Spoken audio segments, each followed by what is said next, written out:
Dennis Leary. I think you should support Road Recovery because I've seen firsthand the difference it can make in young people's lives, and that's really, I don't think you can put a price tag on that. So if you don't know anything about Road Recovery, look it up. I'll give you a little bit of information. It's a lot of people who are famous and talented helping to spread the word about sobriety and clean living and making a change in your life for the positive. So do you want to just talk about how you got involved in Road Recovery? Sure, yeah. I mean, I got involved with you guys because my guitar player, Adam Roth, and when Adam got sober, he mentioned what you guys were doing, which is about, I guess, 15 years ago.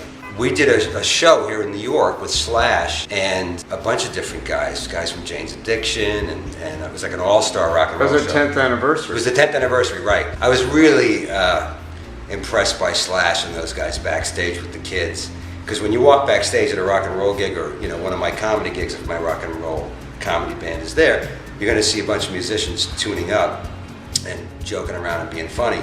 And you walk backstage and you see Slash and all these, Tom Morello and all those guys, famous rock and roll guys, tuning up with these teenagers who have gotten clean and are about to do the biggest gig that they've ever done in their lives, maybe their first gig in some cases.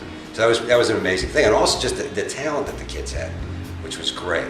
So that's how I first got involved. And then we did a gig at John Varvatos' store with Peter Frampton. And every time we do one of these events, or I go to one, it's the same thing. That night there was, I think, about 10 or 15 kids. We have a picture of you with the kids all giving the bird. Yeah, all giving the bird, yeah. But we did a couple years worth, I think about 3 years worth of something called the Rescue Me Comedy Tour, when Rescue Me was on the air. Adam always insisted on having a night or two when the Road Recovery people would have kids come and hang out backstage, and we would all sit down and talk to them about what they were going through, and try to give a little bit of guidance.